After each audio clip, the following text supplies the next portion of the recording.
Minggir dulu.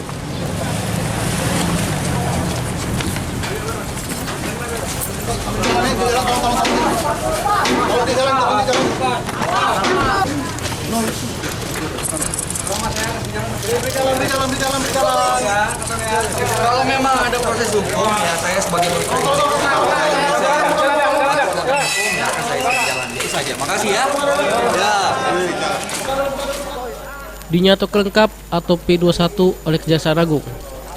Berkas Awi, bekas Bupati OI yang sudah ditangkap BNN karena konsumsi narkoba, sama Durewangyo, dilimpahkan ke pihak Kejaksaan Negeri Palembang.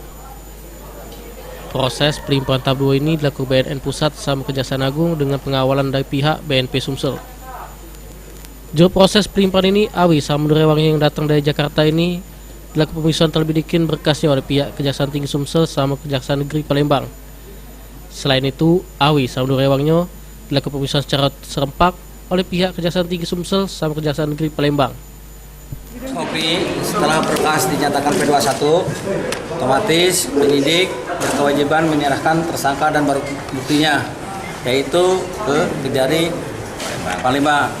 Dan alhamdulillah tersangka dan barang bukti tadi sudah diperiksa, dan tadi pada terdakwa tidak ada hal-hal yang menyulitkan, dia sudah terbuka dan terus terang. Selain Awi sama Durewangyo, juru pelimpahan ini, BNN juga menyerahkan barang bukti yang berhasil diamankan dari Awi sama Durewangyo, yaitu botol hasil tes urin, HP para tersangka, sama sampel rambut dari para tersangka. Habis proses pelimpahan ini, berkas Awi sama Durewangyo segancang dilimpahkan kepada Negeri Palembang untuk disidangkan. Sri Febriandi, Val TV.